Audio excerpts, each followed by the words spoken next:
Sarah Martinez had always been drawn to heights.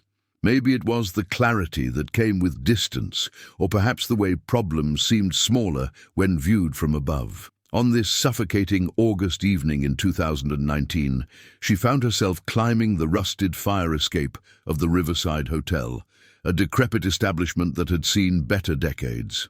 The metal groaned under her weight as she ascended, each step taking her further from the stifling heat of her cramped room on the third floor. As an investigative journalist for a small independent news outlet, Sarah had been tracking military contracts for months, following a paper trail that led her to this forgotten corner of Nevada, just 15 miles from Creech Air Force Base. The story she was chasing involved missing funds and suspicious procurement deals, but nothing had prepared her for what she was about to discover. Her portable recorder, adorned with a faded red star sticker from her college days, bounced gently against her hip as she climbed. The device had been her constant companion for 3 years of journalism, capturing everything from city council meetings to corporate whistleblower interviews. The hotel's rooftop offered a panoramic view of the desert landscape, dotted with the distant lights of the military installation. Sarah had chosen this vantage point specifically because of its proximity to the base, hoping to observe any unusual activity that might support her investigation into the defense contracts. The air was marginally cooler up here, though the concrete still radiated heat from the day's scorching temperatures. She pulled out her laptop and began reviewing her notes, cross-referencing serial numbers and contractor names under the pale glow of her screen. The Riverside Hotel had been built in the 1960s to accommodate military families and contractors, but budget cuts and base reorganization had left it nearly abandoned. Only a handful of long-term residents remained, most of them retired veterans or civilian contractors who couldn't afford better accommodations. Sarah had rented a room for the week, using it as her base of operations while she dug deeper into the financial irregularities she'd uncovered. The management barely seemed to notice her presence, which suited her investigation perfectly. From her research, she knew that several high-ranking defense officials had stayed at this hotel during recent contract negotiations, though the official records were suspiciously incomplete. What Sarah didn't know was that the Riverside Hotel's strategic location and relative anonymity had made it a preferred meeting place for discussions that required absolute discretion. The kind of conversations that could never take place in official government buildings or monitored military facilities. As she settled into her work on the rooftop, checking her phone for any responses from her sources, she noticed unusual activity in the parking lot below. 3 black SUVs had arrived within the past hour, their occupants moving with the purposeful efficiency of military personnel. Sarah instinctively reached for her portable recorder, checking that the battery was full and the memory card had sufficient space. The device had served her well throughout her career, its unassuming appearance often allowing her to capture conversations that subjects assumed were private. The red star sticker had been a gift from her mentor at journalism school, a reminder that sometimes the most important stories came from the most unexpected places. She positioned herself near the rooftop's edge, where a decorative concrete barrier provided both cover and an excellent vantage point of the area below. Her pulse quickened as she realized she might be witnessing something significant. The voices reached her before she could see the speakers clearly. Sarah crouched lower behind the concrete barrier, her heart pounding as fragments of conversation drifted up from what appeared to be a courtyard area behind the hotel. The acoustics of the space created an unexpected amplification effect, making the words surprisingly clear despite the distance. She could distinguish at least 3 different speakers, their tones suggesting this was no casual meeting. Sarah carefully activated her portable recorder, adjusting the gain settings to capture as much as possible. The red star sticker caught a glint of moonlight as she positioned the device strategically to pick up the conversation below. The first voice carried a distinct American accent, measured and authoritative in a way that suggested high military rank. The second speaker had an accent she couldn't immediately place, though something about the cadence seemed foreign. The third voice was younger, more agitated, frequently interrupted by the others. Sarah strained to catch every word, her journalistic instincts screaming that she was stumbling onto something far more significant than financial irregularities. The conversation seemed to center around operational timelines and resource allocation, but the terminology was unlike anything in the defense contracts she'd been investigating. As the conversation continued, Sarah began to piece together fragments that made her blood run cold. References to false flag operations, asset deployment, and plausible deniability painted a picture far more sinister than routine military planning.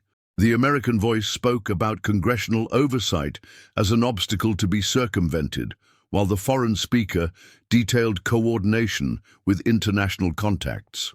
Sarah's recorder captured every word as the discussion turned to specific dates and locations, mentioning cities she recognized from recent news reports about rising international tensions. The younger voice expressed concerns about operational security, only to be dismissed by his superiors with assurances about compartmentalized information and expendable assets. Sarah realized she was witnessing the planning stages of something that could have devastating consequences for global stability. Her hands trembled slightly as she adjusted the recorder's position, desperate not to miss any crucial details. The red star sticker seemed to mock her now, an innocent reminder of journalism school idealism in the face of a conspiracy that reached the highest levels of government. She forced herself to remain calm and professional, knowing that panic could cause her to miss vital information or, worse, reveal her presence to the conspirators below. The foreign accent suddenly became clearer to Sarah, as the speaker used a phrase she recognized from her college Russian studies. The realization hit her like a physical blow. She wasn't just overhearing American military personnel discussing questionable operations, but an international conspiracy involving foreign agents operating on U.S. soil. The Russian speaker outlined specific intelligence assets and communication protocols, while the American officer provided classified information about troop movements and defensive positions. Sarah's recorder continued its steady capture of the conversation as the scope of the conspiracy became apparent. This wasn't just about defense contracts or financial irregularities. This was active treason involving high-ranking U.S. military officers collaborating with foreign intelligence operatives. The younger American voice belonged to someone clearly uncomfortable with the arrangement, mentioning previous operations that had resulted in civilian casualties and international incidents. His superiors dismissed these concerns, focusing instead on the substantial financial compensation and career advancement opportunities their cooperation would provide. Sarah realized she was documenting evidence of a conspiracy that reached far beyond anything she had imagined when she began her investigation into defense contract irregularities. The portable recorder in her hands suddenly felt like the weight of the world. The conversation below took an even more alarming turn as the participants began discussing specific targets and operational windows. Sarah learned that the conspiracy involved not just information sharing, but active collaboration in operations designed to destabilize key regions while providing cover for expanded military contracts and defense spending. The Russian operative detailed how previous joint operations had successfully influenced congressional defense budget allocations, with the manufactured threats justifying increased military expenditure. The senior American officer bragged about his network within the Pentagon and CIA, claiming he could manipulate intelligence assessments and operational authorizations without detection. Sarah's recorder captured references to specific classified programs and code names that she recognized from leaked documents in previous national security stories. The younger officer's objections grew more heated as the discussion turned to potential casualties and long-term consequences of their planned operations. His concerns were met with cold pragmatism from his superiors, who spoke of acceptable losses and greater strategic objectives. Sarah found herself documenting a conspiracy that went far beyond simple corruption. This was a coordinated effort to manufacture conflicts for profit, with devastating consequences for innocent civilians and global stability. The weight of what she was hearing began to sink in as she realized the enormous responsibility she now carried. As the meeting progressed, Sarah learned the identities of key figures in the conspiracy through careful listening to names and titles mentioned in conversation. The senior American officer was identified as Colonel Marcus Webb, a decorated Special Forces veteran with extensive Pentagon connections and oversight of several classified programs. The Russian operative went by the codename Volkov, though his real identity remained unclear from the conversation. The younger American officer was Captain James Harrison, whose moral objections were becoming increasingly vocal as the meeting continued. Sarah's recorder captured detailed discussions of upcoming operations, including a planned incident designed to justify military intervention in a region rich in rare earth minerals essential for advanced weapons systems. The conspiracy involved manufacturing evidence of terrorist threats, coordinating with defense contractors to inflate response capabilities, and ensuring that the resulting military actions would benefit all parties involved. Colonel Webb outlined how previous operations had successfully increased defense spending by billions of dollars, while providing cover for covert activities that served multiple international interests. The scope and audacity of the conspiracy left Sarah reeling, but she maintained her focus on capturing every detail that might be crucial for exposing the plot.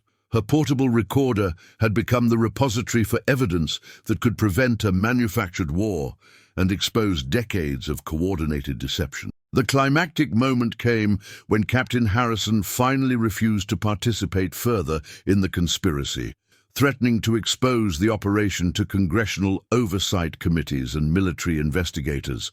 Sarah's recorder captured the chilling response from Colonel Webb and Volkov, who calmly explained that Harrison's concerns had been anticipated and that his cooperation was no longer optional. The young officer's voice became increasingly panicked as he realized the true scope of the conspiracy and his own expendability within it. Webb detailed how previous whistleblowers had been dealt with through carefully orchestrated accidents, career destruction, and in extreme cases, permanent silencing. The conversation revealed a network of corruption that extended throughout multiple government agencies, with the CIA providing operational support and cover for activities that served both American and foreign interests. Sarah realized she was witnessing not just the planning of future operations, but the potential elimination of a military officer whose conscience had made him a liability. The recorder captured Harrison's desperate attempts to negotiate his safe withdrawal from the conspiracy, only to be met with cold pragmatism about operational security and acceptable risks. As the meeting concluded, Sarah heard enough to understand that Harrison's time was running out, and that she now possessed evidence that could expose a conspiracy reaching the highest levels of government and military leadership. The aftermath unfolded with devastating precision. Sarah's recorded evidence, carefully authenticated and corroborated through multiple independent sources, was simultaneously released to major news outlets, congressional investigators, and international media organizations. The revelations sent shockwaves through Washington and allied capitals as the scope of the conspiracy became clear. Colonel Webb was arrested within hours of the story breaking, his Pentagon access immediately revoked as investigators began unraveling the network of corruption he had described. The Russian operative known as Volkov disappeared, presumably extracted by his handlers, but not before additional evidence surfaced linking him to previous international incidents that had shaped military policy for years. Captain Harrison, whose moral stand had ultimately saved him from becoming another casualty of the conspiracy, was placed in protective custody as investigators worked to verify his testimony and ensure his safety.